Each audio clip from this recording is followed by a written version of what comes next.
Story 1: The False Trail. By the time the morning sun touched Yosemite Valley, the granite walls were already turning gold. Ryan Baxter leaned against the hood of his weathered Jeep, sipping coffee that tasted faintly of rust. He'd been gidding in this park for nearly a decade, long enough to know which corners of it whispered and which ones screamed. Today's group looked like screamers, 5 tourists.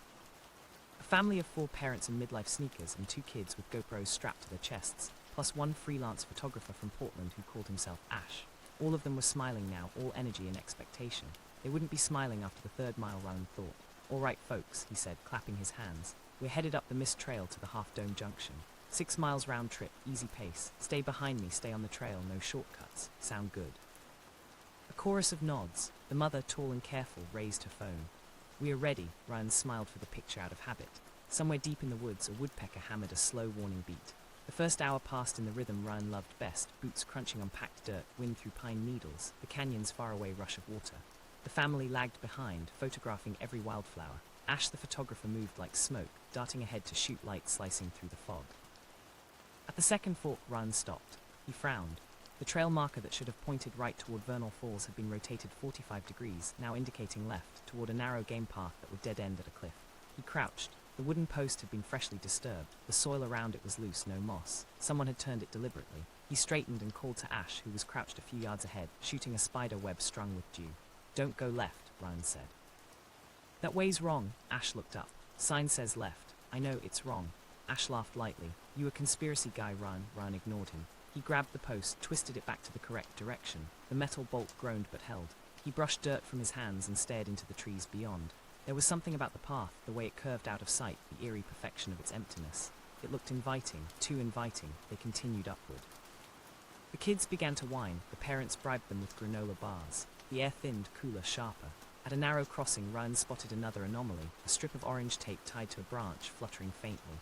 Park maintenance didn't use orange, they used blue. He walked over and examined it. The tape had a number scrawled in black marker, 13. He snapped a photo, pulled the tape off, and pocketed it. Ash sauntered up behind him. "Something wrong," Ryan shrugged. "Somebody marking trails that aren't theirs. Like surveyors. Or pranksters," Ryan said. "Or worse." He didn't elaborate. The last time he'd seen mismatched markers had been during a search and rescue 4 years ago. A missing hiker, a night storm, a half-mile detour that led straight to a deadfall where she'd slipped and broken her spine. The signs had been tampered with then too. Ryan still dreamed about finding her, flashlight beam catching her wristwatch. Its hand stopped at tough, footy Southern and by noon, the group reached a small meadow framed by ferns. They sat for lunch. The family unpacked sandwiches. Ash set up his tripod, chasing a shaft of sunlight. Ryan checked his GPS. The signal stuttered, glitching between 2 coordinates. That wasn't normal. "Everything okay?" the mother asked, sensing his distraction. "Yeah," he lied, "just making sure we're on track." A rustle came from the trees. Ryan looked up fast, heart jumping. It was just a deer, a young buck nosing through leaves. It watched them with mild curiosity, then vanished back into the brush.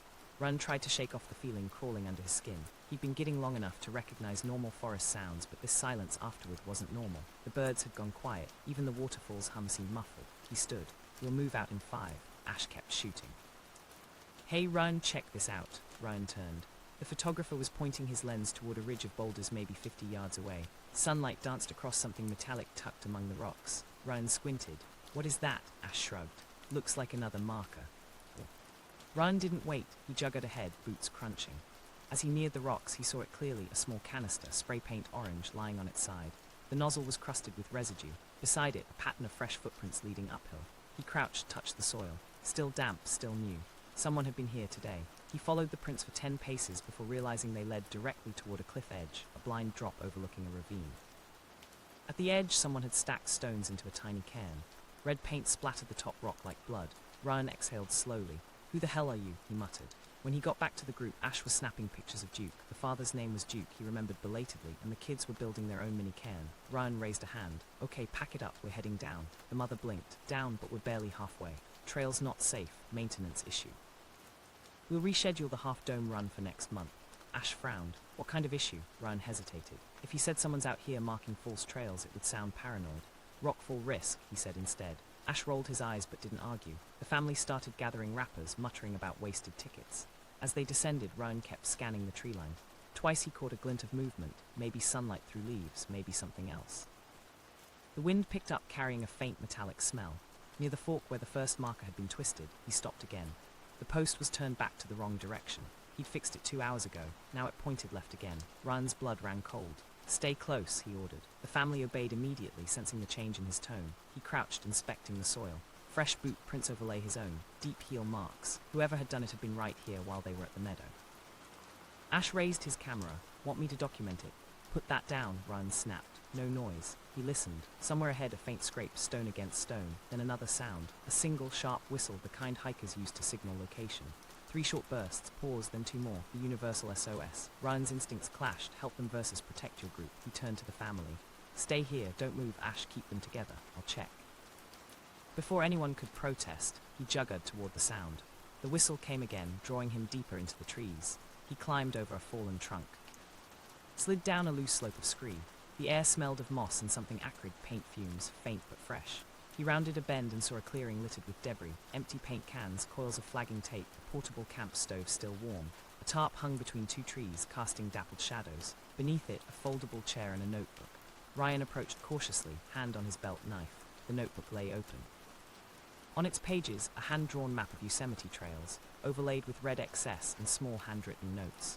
One line chilled him. Group 3 Baxter, midday, his own name, today's date, footsteps behind him. He turned fast, too fast, almost tripping. A man stood 10 feet away, tall, beard, scruffy, wearing a ranger green jacket that wasn't regulation. In his hand, a can of red spray paint. "Trail closed," Ryan said, voice low. "You're interfering with park property." The man smiled faintly. "You noticed." "Who are you?" The man tilted his head. "Just making sure people see what they're supposed to see." Ryan tightened his grip on the knife. "You've been changing signs, leading hikers off trail. Someone could die." "That's the point," the man said softly. "They walk the same paths every day. They never look up until the ground's gone. I just help them see the edge." He lifted the can and pressed the nozzle. A fine red mist hissed across a nearby tree trunk, forming an arrow pointing behind Ryan. Ryan pivoted and realized the man wasn't alone. 2 more figures stood farther back, half hidden by trees, their faces obscured by bandanas. Each held rolls of tape, orange, yellow, and red. Ryan's voice dropped to a growl. "You picked the wrong group." The first man smiled wider. "No, Ryan Baxter, we picked you." Behind him, somewhere on the slope, one of the kids screamed. Ryan's blood iced. He turned to run. The man's laughter followed him through the trees, thin, high, and utterly calm. Ryan ran uphill with the kind of speed that isn't fast so much as precise. Weight down the center, hands open, eyes cutting for loose rock. The scream came again, thinner now than the scrape-bone sound of gravel sliding. "Hold tight," he shouted. "I'm coming." He burst through huckleberry and fern onto the main tread where he'd left the group. They weren't where he'd left them. They stood 10 yards downslope, bunched together on a ribbon of flattened dirt that looked, at a glance, like a continuation of the trail. It was a shelf. Beyond it, the father had one fist clamped on his son's jacket, the boy's heels skidding at the lip. Ash, to his credit, had planted his tripod as a brace and was hauling on the father's pack straps. The mother held the younger kid in a koala grip, eyes wide and unfocused. "Don't move," Ryan said, voice low, the way he talked to skittish horses. He saw it now. An arrow in faint red overspray had led them from the true path across this false apron of compressed duff. Someone had swept pine needles over the real tread to dull it, left the fake one crisp. He slid on his butt to them, boots angled for purchase, and took the boy from the father with a firm tug. "I've got you, champ." The kid's breath came in high hiccups. "Eyes on me." "You're going to slide back 2 feet, then stand. Ready, 1, 2, good." He moved the family one by one, small increments back to the safer bench. When they were clear, he stood, heart thudding, and let himself look over the false path's edge, a 30-foot bowl of scree glued to a slab. One slip would water slide a body into the drop. Ash leaned his hands on his knees, panting. They said they saw an arrow. He cut himself off, shame lighting his cheeks. "I should have known better." "Now you do," Ryan said, not unkindly. He scanned the forest, jaw tight. The air had that brittle, overbright quality granite gets when heat rises through pine shade. Somewhere Estella's Jay scolded, and behind that, a faint, intermittent click. "Metal on stone. Phone's out," Ryan said. "Airplane mode off. If you've got bars, great. If you don't, we're going old school." No signal. He expected as much. Still, he walked a few yards and held his phone at head height. GPS jumped again, needle shivering. He pictured the gear he'd seen under the tarp, stove, tape, paint. No jammer too obvious, but a cheap GPS repeater could spoof a position enough to make a breadcrumb trail wander. "Look," he said, kneeling to the real tread. "See these? Boot cuts where the heel digs and the toe pushes, always in line with the fall line. Our saboteur can brush, but he can't erase compression. Stay on the compressions." The mother nodded hard, clutching her kids tighter. "Who would do this? People who think clever and cruel are cousins." Ryan forced a breath. "We're going down slow in a tight snake. I'm lead. Ash, you're sweet. Parents, you're the middle with hands on the kids. If someone whistles, we ignore it. No splitting up. Track test. Who knows our creep cue?" The river gets louder when we're right, the boy whispered, face wet. Bingo, Ryan ruffled his shoulder. Ears open, they moved. Ryan counted steps and landmarks under his breath, 2 switchbacks to the boulder shaped like a sleeping bear, 20 paces to the trail cut where fir roots stitched the tread. Twice they met orange tape fluttering from branches. Twice he stopped, photographed, pocketed the tape. The third time the tape was wound into a braid and tied ankle-high between 2 shrubs, trip level, not eye. He slit it with his knife and stared at the knot, a neat climber's fisherman bend. Climber, he murmured. Or someone who wanted to look like one. From somewhere ahead, 3 whistle blasts cut the air. SOS, pause, 2 more. The kid flinched. The mother's jaw clenched so hard skin paled over bone. Copycats, Ash muttered. They're sick. Don't give them your adjectives, Ryan said. They feed on those. At the next fork, an honest one this time, official post, and all Ryan felt his stomach drop. The wooden arrow he twisted earlier was correct. Now a second brand new stake had appeared beside it, thinner, with a hand-lettered board nailed on. Vernal right arrow. It pointed the wrong way. He crouched, ran a finger under the fresh nail head. Sap still bled from the stake's cut. 10 minutes old, he said, maybe less. How do we beat him if he's always ahead of us? The father asked, voice too loud. We don't chase, Ryan said. We go where he can't be clever. Big ground truths. Water flows downhill. The sun's on our left in the AM on this aspect. Your nose knows the difference between cold granite shade and a sun-baked duff bench. And he trailed off. A faint hum threaded the air. Not bees, not a distant car. An electric tone, intermittent like tiny speakers powering up. He scanned the trees and saw, half hidden, a soda can wired to a branch with fishing line. A black keychain speaker nestled in the can's mouth. The can vibrated and emitted 3 perfect whistle tones. Tinny as toy breath, son of a, Ash whispered. They're seeding decays. Ryan cut the line, pocketed the cannon speaker, and looked at the group. This is now a human problem, not a wilderness problem. It's targeted. We're going to a place with people. Rangers, the mother asked. Rangers, he said. And I'm going to stop making us interesting on this trail. He changed the way they moved. Instead of staying on the clean center of the tread, where a tailing watcher could read them, he began to step partly on durable edges, smudging as he went, kicking a few strategic scuffs that would make a mimic line for anyone behind. He took them off the falls showy overlooks and down the duller, safer switchbacks through manzanita, where leaves made noise and sightlines shortened. He paused at every cut bank to listen, head down, letting sound arrive like weather. Near a granite pour-off, he saw it. Another cairn built at knee-height, 5 stones balanced in a prissy stack, topped with a triangle of red. He flattened it with his boot. No trail art, he said, voice flat to the air as much as to his people. Not today. They just cleared a ladder of roots when Ash jogged up from sweep, shoulders tight. We've got tails, he said under his breath, pitching his voice so only Ryan would hear. 2 of them bandanas, one's filming. Ryan didn't turn. Distance. 50 meters and closing. You sure they're not just hikers? They're not looking at the land, Ash said. They're looking at us. Ash's camera hung silent at his chest. He wasn't photographing now. His mouth had the set of someone who'd moved through a few street protests and learned to read a crowd. Got a planned guide, he asked. Ryan did. It unfurled as if it had been waiting. The old CCC fire road that cut the contour a quarter mile down. The maintenance gate with the chain you could lift if you knew the trick. The calf-deep ford that would take prints and sent into water. Yeah, he said, but we have to get wet. They cut left at a blowdown that hid a faint worker's path. Ryan moved fast, but not so fast the family would panic, tapping trunks as he passed to mark the route in a way only a person watching his hands would notice. Behind, voices murmured, 2, maybe 3 too soft to parse. A whine of aerosol shook the air, the little angry rattle cans make right before color. The land dipped. The distant white roar of vernal falls grew teeth. Good, he wanted teeth. He wanted the noise to cover their noise. They hit the fire road, a ribbon of compacted, decomposed granite with grass in its spine. Ryan jogged to the gate, a chain through 2 posts with a padlock. He slid the chain up and over the top of the right post. Years of rangers had left just enough slack. He waved the family through and slid it back. Why lock it if it opens? The father asked. So the people who don't know think they can't, Ryan said. It slows the wrong kind of curiosity. Water smell punched him in the face at the ford, cold iron moss. The creek wasn't much, but it was everything he needed. He stepped in mid-calf and gritted into his socks like truth. Follow my steps exactly, he said. Rock to rock, poles if you've got them, 3 points of contact. The kids made small involuntary whoops at the cold. The mother bit hers off halfway through and turned it into a smile for them. Ash took the father's elbow without comment when he wobbled. Halfway across, the whistle sounded behind them. Not tinny this time. Human 332. It bounced off stone and came at them from 2 angles. An answer came from downstream. They're bracketing, Ash said softly. Let them, Ryan said. Water takes scent and sign and gives nothing. Keep moving. On the far bank, he hustled them into a patch of willow where the deer had made a tunnel. Hold, he said, one hand up. They crouched in the green hush. 10 seconds later, 2 figures in bandanas reached the near side of the ford and stopped. One pointed at the water. The other made a frustrated gesture and paced the bank. Neither wanted wet feet. Ryan leaned to Ash's ear. Get their faces if you can. Ash lifted his camera just high enough to shoot through leaves. His hands were steady now, the way professionals get when the moment matters more than fear. The bandana men turned back. The higher whistle called. Answering calls came from at least 2 places. Too many, Ryan stood. We're moving to people, he said again, partly for himself. 2 more cuts and we hit the mist trail just above the crowd funnel. That's where we'll find uniforms. They made it to the staircase, a famous run of granite steps chiseled in the CCC era, just as the spray carried on the wind. Tourists filled the lower treads, ponchos, selfie sticks, the bright babble of safety. Ryan has never loved crowds, but in that moment they felt like a war. A ranger in a green jacket stood near the rail, a coil of caution tape at her hip. He recognized her from a winter training, Kay Domings, straight spine, practical eyes. Ranger, Ryan called, keeping his voice level enough not to spook the family. We've got active tampering on the ridge, false markers, decoy whistles, trip lines, 2 or more individuals within 100 meters. I've got photos and a map from a cache. Domings' face went taut, all business. She keyed her radio. Unit 7 to all, we've got 1054 trail interference above mist. Possible multiple suspects. Start a soft close from the John Muir Junction to the upper stairs.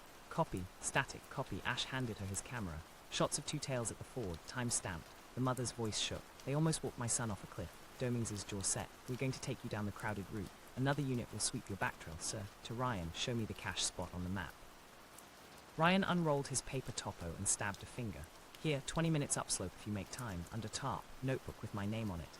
He glanced at the kids and rewired the sentence midstream. With lists, Domings understood. We'll retrieve, you did right. They started shepherding the family into the tourist flow. Relief should have diluted the adrenaline. It didn't. Ryan edged to the rail and looked back upslope. Bandana 1 had appeared at the tree line beyond the fire road, hands empty now. He wasn't coming down. He had a camera out and was filming the stairs, filming Domings, filming the mother, filming Ryan. When Ryan's eyes found the lens, the man wiggled his fingers in a tiny wave and then slipped back into the trees like smoke. Domings followed his gaze. We'll get him, she said. Sometimes the thing about people who want to be clever is they also want to be seen. Yeah, Ryan said. That's how they make the story about them. They moved with the current. At the first bend, Domings' radio crackled again. Unit 9 to 7 found your cache. 2 more sets of tracks. And you'll want to see this.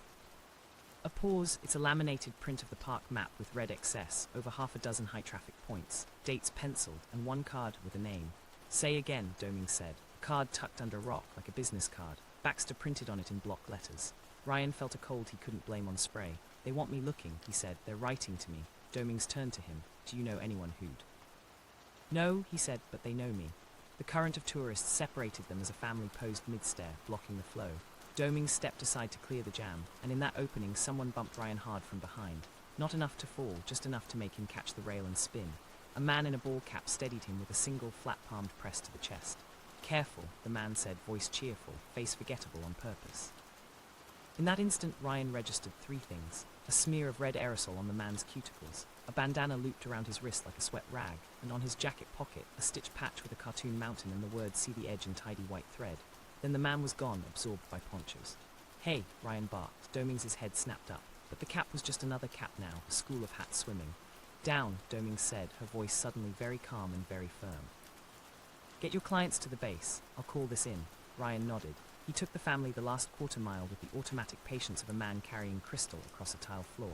On the paved path at the bottom, where the vending machine hum sounded like civilization, the parents' hands finally shook. The kids crashed into a brittle giggle shiver that meant their bodies had decided to feel safe all at once. Ash handed each kid a warm bar from his pack like a magician. He glanced at Ryan, something unreadable in his eyes. You okay? Ask me when I've slept, Ryan said. They sat the family on a low wall. Domings caught up a minute later with 2 more rangers and a uniformed deputy. She held a clear evidence sleeve. Inside it, a small laminated card, business card size, with crisp black letters. BAXDR, turn around. On the back in red marker, an arrow pointing back up the trail. Domings' voice dropped. They're talking to you. Why? Ryan looked past her to the stair line his life had worn into muscle memory. Those switchbacks, those benches, that one slick route that had dropped 3 tourists and nearly a groomsman. He thought of the notebook with his name, the GPS glitches, the decoys, the kid's small heel at the lip.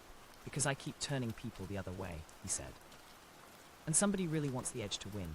Domings' radio hissed again, urgent now. 7-9 again, 1 more thing in the cache, an envelope, unsealed, addressed to RB, we haven't opened it. Ryan's mouth went dry. open it, he said, paper crackle, a breath on the line. It's a map of half-dome cables with bolts circled and a date 2 weeks from now. Doming swore under her breath. We're escalating to full ops. Ryan stared at the card in the sleeve until the letters blurred. 2 weeks, bolts, a plan that used the park's own bones. Ash murmured, they're not pranksters. No, Ryan said. He felt the decision settle in his chest like gear weight.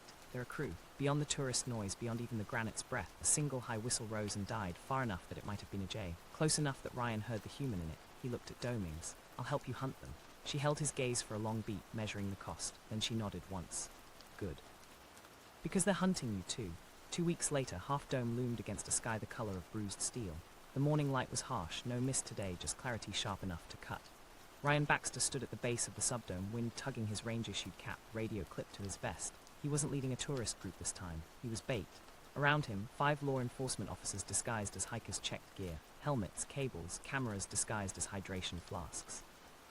Doming stood beside him, eyes hidden behind mirrored sunglasses. You sure you're up for this? She asked. Ryan nodded. They set the date. We're just showing up to the party first. Domings' radio crackled.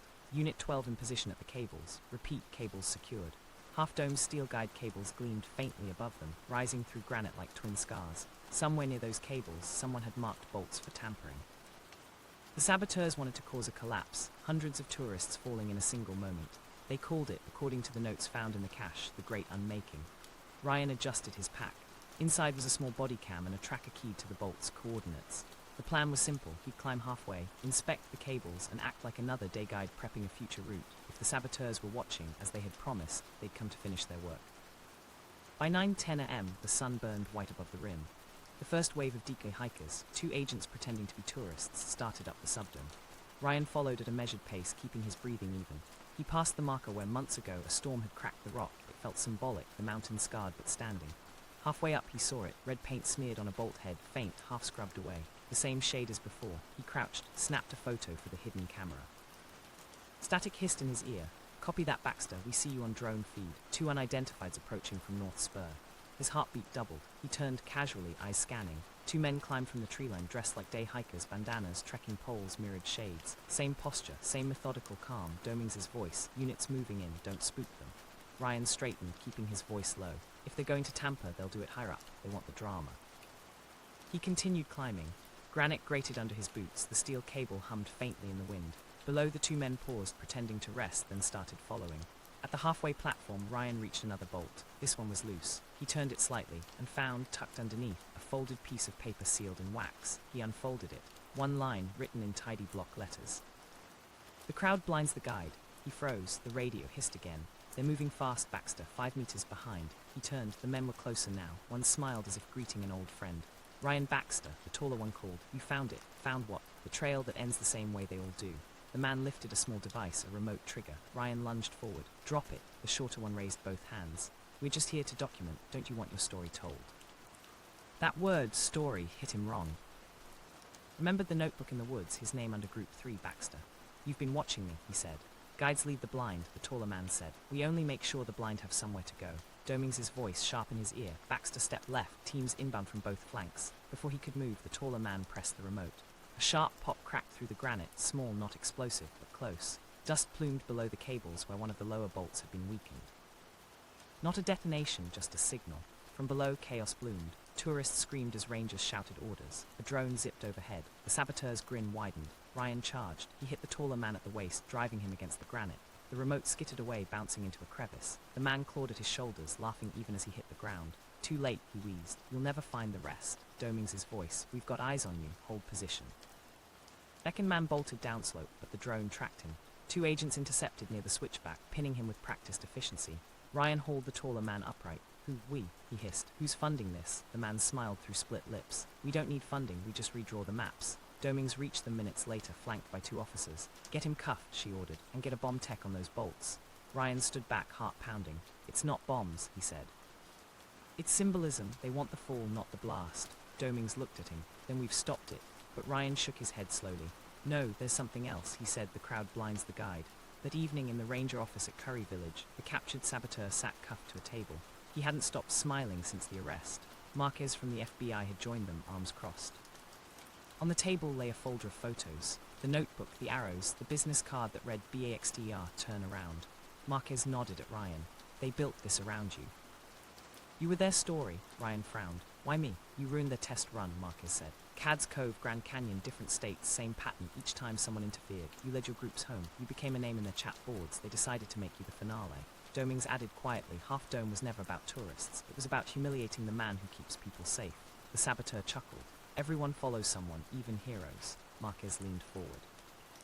Where are the others? The man's smile sharpened. Already walking new trails. Ryan stepped close. You changed signs, painted lies, and called it philosophy. People could have died for your sermon. The man's eyes glinted. People die for belief every day. We just gave them a direction.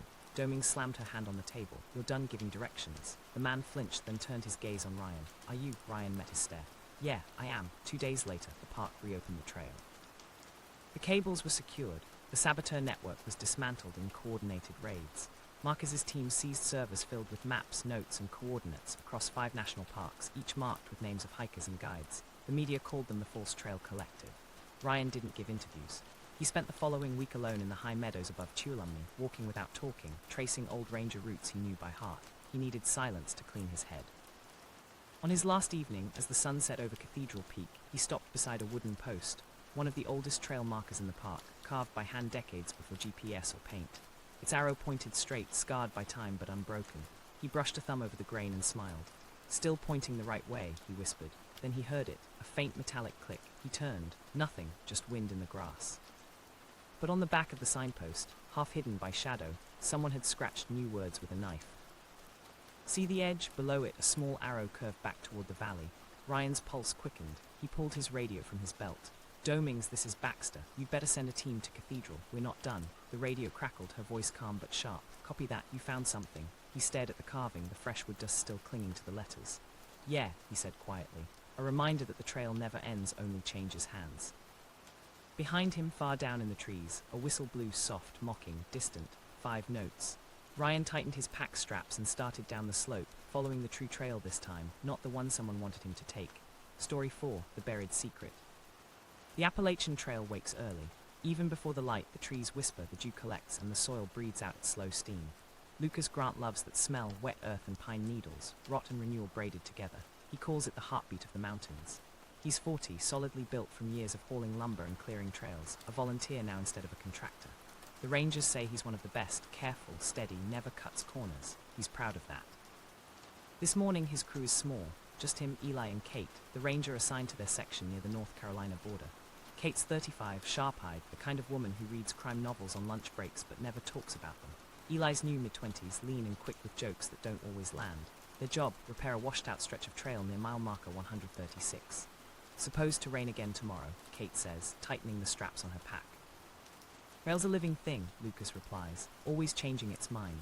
Yeah, Eli mutters, grinning, like you when someone says lunch break. Lucas chuckles, hefts his shovel. Let's earn it first. They start up the ridge as fog rises from the valley. The trail is quiet except for the occasional birdsong and the metallic clink of tools in their packs. After 40 minutes, they reach the washout, a slope gouged by spring storms, its soil soft and crumbling. Kate spreads a laminated map across a rock. We'll stabilize this edge and reroute 20 feet upslope. Lucas, dig the trench. Eli, clear the debris line. Copy that. Lucas plants the shovel, working by muscle memory. The blade bites into damp clay, making that familiar hollow thunk. After half an hour, the shovel hits something that doesn't sound like rock. A sharper sound. Metal. He stops, kneels, brushes the dirt away. At first he sees only a glint, a dull silver curve, then the full shape emerges. A knife. Old, heavy blade rusted but still intact. The handle, wrapped in what might have been cloth once, now brown and stiff. Eli whistles. Damn, that's not from this decade. Kate crouches beside them. Could be a hunting knife or military surplus. Lucas frowns. Could also be evidence. Kate's expression shifts. Yeah. She pulls on nitrile gloves from her belt pouch and gently lifts it. A faint mark glints under the dirt near the hilt, the word forever scratched into the metal, almost lovingly. Creepy, Eli murmurs. Kate nods. We'll log it and hand it to local PD. Go easy in this area. If there's more we document, don't dig like treasure hunters. Lucas tries to shake off the unease crawling under his skin. Probably just someone's lost gear. Sure, Kate says, but she doesn't sound sure. By noon, the clouds have thickened, turning the forest dim. Lucas moves a few yards downhill to widen the trench. The shovel cuts through roots, soft rock, then something else, a dull thud, almost hollow. Not again, he mutters. He digs carefully, revealing a patch of fabric, dirty grey, stiff with age. Beneath it, something small and round glints faintly. He lifts it free, a silver ring engraved with the same word. Forever, a chill rolls up his arms. Kate and Eli join him. She holds the knife beside the ring. Same engraving, that's deliberate. Eli shifts nervously. You think someone buried this stuff, like ritual, or hiding evidence, Kate says quietly. Don't touch anything else. Lucas, can you mark this on the GPS? He does. His hands shake a little more than he'd like. They keep working in silence, finishing the trench under thickening drizzle. At 3 p.m., thunder rumbles low across the mountains. Pack it up, Kate orders. We'll file the report, get forensics out here. As they shoulder their packs, Eli pauses, squinting into the trees. Did either of you move that orange flag? What flag? There, he points downhill. A strip of fluorescent tape flutters on a branch. Wasn't there earlier? Kate stiffens. Stay close. They move together toward the tape. Beneath it, half hidden under leaves, lies a small mound of stones, not natural, deliberately stacked. Lucas crouches and brushes away soil at the base. Something hard beneath. Another object, a small metal tag. Stamped with coordinates. Kate's voice goes tight. That's not standard trail marking. Eli swallows. You think someone been burying things out here on purpose? Lucas straightens slowly. No, he says, not just burying. He looks around, senses the pattern, subtle disturbances in the earth, faint mounds at irregular intervals. Someone been marking grav. They head down before the rain starts in earnest. By the time they reach the ranger truck, thunder booming overhead. Kate radios it in. This is Ranger 14 at mile 136. We found a knife and ring, possible burial sites, requesting forensic team and local law. Static, then a crackled reply, copy 14, dispatching units from Franklin, ETA 2 hours. They sit in the cab, silent. The rain hits hard, turning the windshield into a living blur. Eli stares out the window. You ever find stuff like that before? Kate shakes her head. Old munitions, sure, but not that. Lucas keeps his eyes on the rearview mirror. This trail's older than any of us. People have been walking it for centuries. You walk long enough, you step on ghosts. The words sound too heavy once they leave his mouth. 2 hours later, the rain tapers off. 2 sheriff's SUVs pull up behind them. Deputy Reeves, grey beard, steady eyes, steps out. Even in, folks, you the ones found the knife. Kate nods, handing him the evidence bag. And a ring, same word engraved, forever. There's a possible burial site about 50 yards uphill. Coordinates logged. Reeves examines the items, lips pressing tight. We've seen that word before. Lucas frowns. What do you mean? 3 years ago, just south of here. Couple hiking found a backpack. Inside, photos of missing persons, all women, all hikers. Each photo had forever written on the back. We never caught who did it.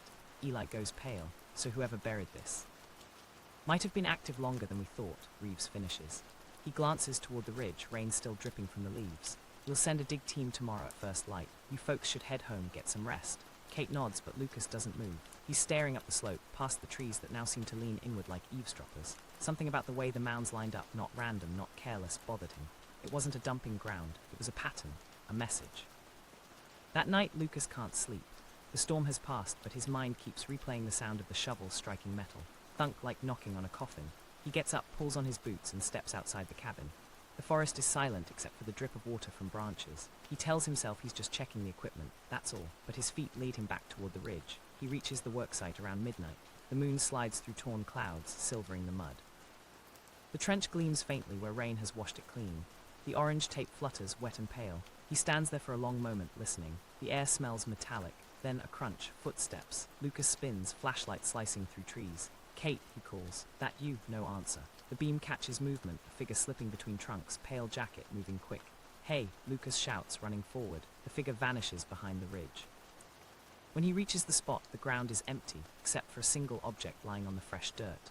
It's another ring, silver, engraved with one word, forever. The morning after Lucas found the second ring, the trail felt heavier, as if the forest had been holding its breath all night and finally decided to exhale. When Kate and Eli arrived with the forensic team, Lucas was already there, leaning on his shovel. He hadn't told them he'd come back during the night. He couldn't explain why. Something about the pattern of the mounds had been gnawing at him, whispering, "Come look closer." Kate noticed immediately. "You didn't sleep. Didn't want to," he said. The team, 3 technicians in tan uniforms, began unpacking gear. Soil probes, evidence markers, a ground-penetrating radar unit that looked like a stroller from hell. Deputy Reeves joined them with 2 other deputies. "Morning, folks. Let's see what the mountain's hiding today." By mid-morning, the first radar sweep revealed a series of voids about 3 feet deep, lined up in a curve that traced the contour of the hill. Each cavity was almost the same size. Consistent spacing, one technician muttered. Not animal burrows. Kate knelt beside Lucas, scanning the monitor. "You were right about the pattern. It's like they followed the old trail line," he said, before it was rerouted. Reeves straightened. "You mean this wasn't even the active trail back then?" 50 years ago, the path cut lower. It got moved after a rock slide, Lucas explained. Somebody used the abandoned section. The technician marked one of the spots with a small orange flag. Let's open this one first. The shovels went in. Soil gave easily, wet and pliant. At 1.5 feet, the smell hit, a dense, sweet rot that lived somewhere between wet leather and something worse. Jesus, Eli whispered, backing up. The techs kept digging, methodical, unflinching. Then one stopped. Got material? He brushed away dirt with a gloved hand. Fabric appeared, faded denim. Beneath it bone. Kate closed her eyes for half a second, then exhaled. Mark it, photograph, no further disturbance. Reeves spoke softly. We'll need to call the state unit. This is now a crime scene. Lucas stepped back, throat tight. He'd seen bodies before, hunters lost to exposure, accidents on cliffs, but this was different. The placement, the deliberation, it wasn't nature reclaiming a person. It was someone planting them. Eli's voice trembled. You think it's the same guy, the one from the Forever case? Kate nodded slowly. Looks like it. The dig continued through the afternoon. 3 more voids, 3 more sets of remains. Each had something metallic near the hand, a knife, a ring, a buckle, all engraved with the same word. Forever. The press would later call it the Forever line. At the 5th grave, the radar pinged again, but this one was deeper, nearly 6 feet. The techs hesitated. You want us to keep going? Reeves glanced at Kate. She nodded grimly. Yeah, let's finish the line. When the shovel struck something solid, the sound was unmistakably wrong. Not bone, not rock, wood. They cleared it slowly. The top of a box emerged, old pine planks nailed together. A crude coffin, unmarked. Lucas felt cold sweat on his neck. That's not like the others. Kate motioned for a tech. Open it carefully. The lid came off with a groan. Inside wasn't a body. It was a box of objects, dozens of rings, each identical, packed neatly in rows. Beneath them, a folded piece of paper. Kate lifted it with tweezers and read aloud. They walk until they forget. I bury until they're remembered. Silence. Even the birds stopped. Reeves took off his hat. We're dealing with ritual. Eli shuddered. How many people are we talking about? The tech answered without looking up. At least a dozen sites in this grid, maybe more. By evening, the dig site was taped off and crawling with law enforcement. News of the discovery had already leaked to local radio. Possible serial burial site found along Appalachian Trail. Kate drove the truck down the mountain, Lucas in the passenger seat. Eli rode in the back, silent for once. The headlights caught fog like smoke. Rain threatened again, but never fell. You shouldn't have been out there last night, Kate said quietly. Lucas didn't answer. You could have contaminated evidence. He still didn't speak. Finally she sighed. You found something, didn't you? He glanced at her. Another ring, same engraving. Kate's knuckles whitened on the wheel. Where? Next mound over, not in the radar grid. Did you take it? He hesitated. Yeah, Lucas. I know, he said, but it wasn't buried deep like it was meant to be found. She exhaled hard. You still have it. He reached into his pocket and handed it to her. The ring was clean, polished even, as if freshly made. The word Forever gleamed under the dashboard light. Kate's expression hardened. We'll tag it tomorrow. She slid it into her jacket pocket. Eli leaned forward between the seats. You think the guy who did this is still around? Kate's eyes flicked to the rearview mirror. Serials don't always stop. Sometimes they just wait. Lucas watched the fog thicken outside. Wait for what? To be remembered, she said. They reached base camp near sunset. The command tent glowed with generator light. Inside, Reeves was on the radio with state investigators, voice low but urgent. As Lucas stepped in, Reeves waved him over. Grant, come look at this. On a folding table sat a map of the Appalachian Trail section, dotted with red markers for each burial site. But someone had drawn another line in pencil, looping from the ridge where Lucas worked, winding north toward an older, unmaintained path. This trail hasn't been on official maps in decades, Reeves said. But look here, each site lines up exactly with the old route. Whoever did this followed a path that no longer exists. Lucas frowned. That old route was closed after flooding in the 1980s. How would they even know where it ran? Someone who worked on the trails, Reeves said. Or volunteered. The implication hit hard. Lucas stared at the line, his own calloused hands trembling. You think it's one of us? He asked quietly. Reeves shrugged.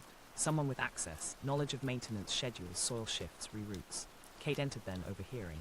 We can't start pointing fingers at every volunteer. We need evidence. Reeves nodded. Agreed. But the state wants to pull everyone's files, staff, contractors, even part-timers from the last 20 years. Lucas's stomach sank. That's hundreds of people. Then we start with the ones still living nearby, Reeves said. That night Lucas sat outside his cabin, staring at the rain. The mountains were just silhouettes now, jagged teeth biting into the clouds. He kept hearing the sound of his shovel hitting the first knife. Thunk, and that phrase from the note, I bury until they're remembered. He tried to shake it off, but something deeper tugged, a memory half forgotten. 10 years ago, when he first joined the volunteer crew, he trained under an older man named Raymond Collier. A quiet type always carried a knife on his belt, handle engraved with something Lucas never thought to read. Raymond had vanished one spring without warning. They said he moved to Georgia. Nobody followed up. Lucas stood abruptly, went inside, dug through his storage chest until he found the old crew photo, a dozen workers lined up beside a section sign. Raymond stood beside him, one hand resting on a spade. Around his neck hung a small silver ring on a cord, engraved with one word, forever. At dawn, Lucas was already driving. The rain had stopped, mist clung to the asphalt. He didn't tell Kate or Reeves where he was going. Raymond Collier's last known address was 20 miles east, near an abandoned ranger cabin. The gravel road narrowed into forest. His headlights swept across fallen branches, an old trail marker, and finally a mailbox half buried in vines. The nameplate was rusted but still legible. R. Collier.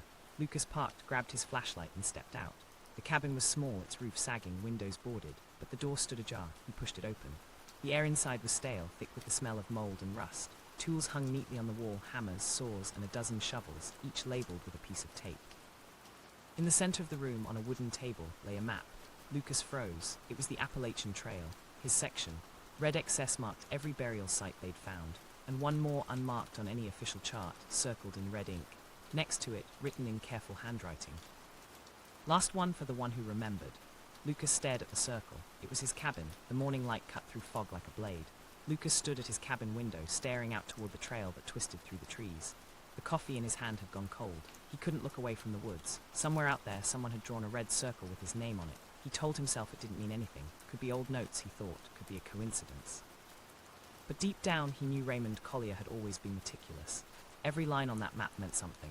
Every X had a body under it. And that circle, his cabin, wasn't a memory. It was a promise. Lucas grabbed his radio, hesitated, then set it down. Calling Kate or Reeves would mean losing control of what came next. He wasn't ready for that. Not yet. He took his shovel. The woods were silent, except for the crunch of wet leaves under his boots. The smell of last night's rain clung to everything, rich, metallic, clean and foul at the same time. He followed the faint outline of the old trail, the one Raymond had shown him years ago, long before it was officially decommissioned. He remembered that day clearly now. Always mark your way back, Raymond had said, driving a stick into the dirt. Trails remember who walks them. You just have to listen. Lucas had laughed back then. Now the words sounded like scripture. At the ridge behind his cabin, he found a clearing. The soil was looser here, darker. The rain had washed away the top layer, exposing small depressions in the ground, shallow, circular like footprints that had never been filled. And at the center of them, half buried, was a piece of wood. He knelt, brushed it off. It wasn't driftwood. It was carved, carefully, precisely, with letters he knew too well.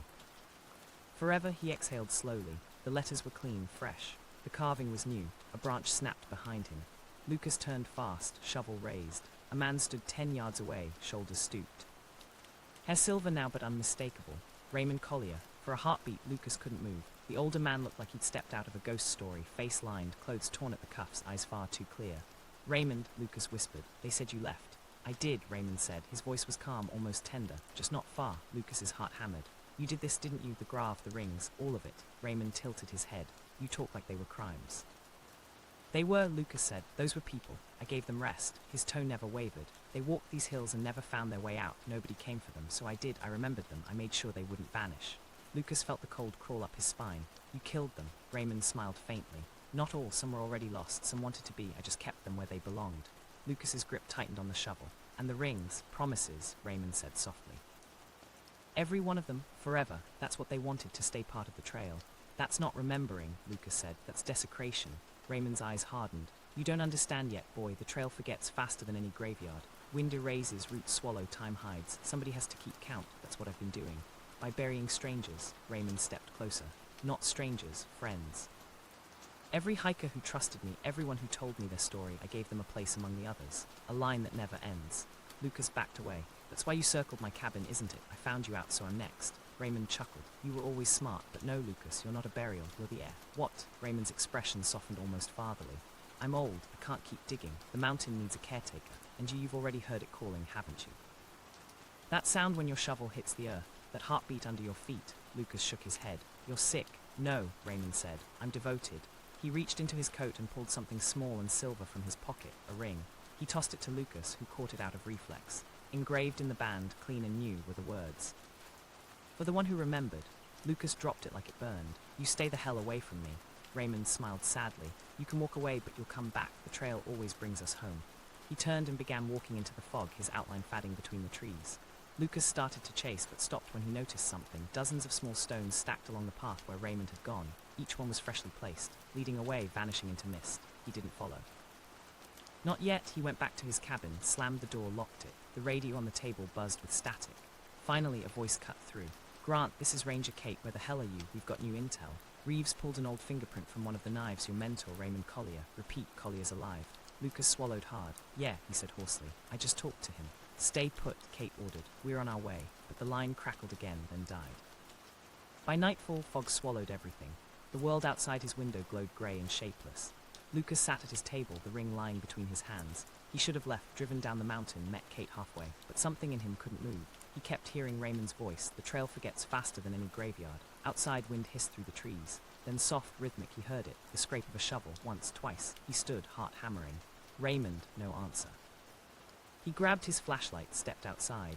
The sound was coming from behind the cabin near the tool shed. Raymond, stop, he shouted. He rounded the corner and froze. A hole yawned in the dirt, fresh, 6 feet deep. A shovel leaned against the side, and inside the hole was something wrapped in a tarp. He moved closer, beam trembling. The tarp was unrolled just enough to see a patch of flannel, his flannel shirt. What the hell? Something moved behind him. A whisper, you came back. He spun. Raymond stood there, eyes glassy, face pale as the fog. Didn't I tell you? The trail brings you home. Lucas lunged for the shovel, swung it hard. The blade caught Raymond in the shoulder, sent him stumbling. He grabbed for the flashlight, light scattering over both of them in flashes of silver and red mud. Raymond laughed, low and broken. You'll finish it, you have to. Lucas hit him again. The laughter stopped. An hour later, Lucas was still standing over the hole, breathing hard. The fog had thickened to a wall. Raymond lay crumpled at the bottom, motionless. Lucas dropped the shovel, staggered backward. His hands shook. He tried the radio again. Static, then from the forest another sound, footsteps, more than one, voices, Kate's voice faint but clear. Lucas, you out here? Relief flooded him. Here, he called, waving the flashlight. I'm here. Shapes emerged from the mist, 2, 3, maybe 4 figures. But as they drew closer, he realized something was wrong. They weren't carrying flashlights. They moved in complete silence. The beam caught their faces, pale, dirt-streaked, eyes hollow. The hikers, the ones from the Grave. Lucas stumbled backward, heart slamming against his ribs. No, that's not real. One of them, a woman with a ring still on her finger, tilted her head. You heard the trail, she whispered. Now it remembers you. The air went cold. The ground under his feet seemed to pulse like a heartbeat. Lucas fell to his knees, clutching his head as the forest around him began to shift, trees bending, soil heaving like waves. He could see faces in the bark, in the mud, in the roots. They whispered in unison. Forever, when Kate and Reeves reached the cabin at dawn, the fog had lifted. The clearing was calm again, the air still. They found the fresh hole behind the shed. No Raymond, no Lucas. Only a shovel sticking upright in the center of the pit, blade buried deep, and a small silver ring resting on the handle. Engraved in the metal were 4 words, new and precise. For the one who remembers. Kate stared at it for a long time before whispering. Trail took him. Reeves shook his head. No, trail kept him. Far up the ridge, the wind moved through the trees, a long, steady sigh. And somewhere beneath the soil, faint but certain, came the sound of a shovel striking earth. Thunk, thunk,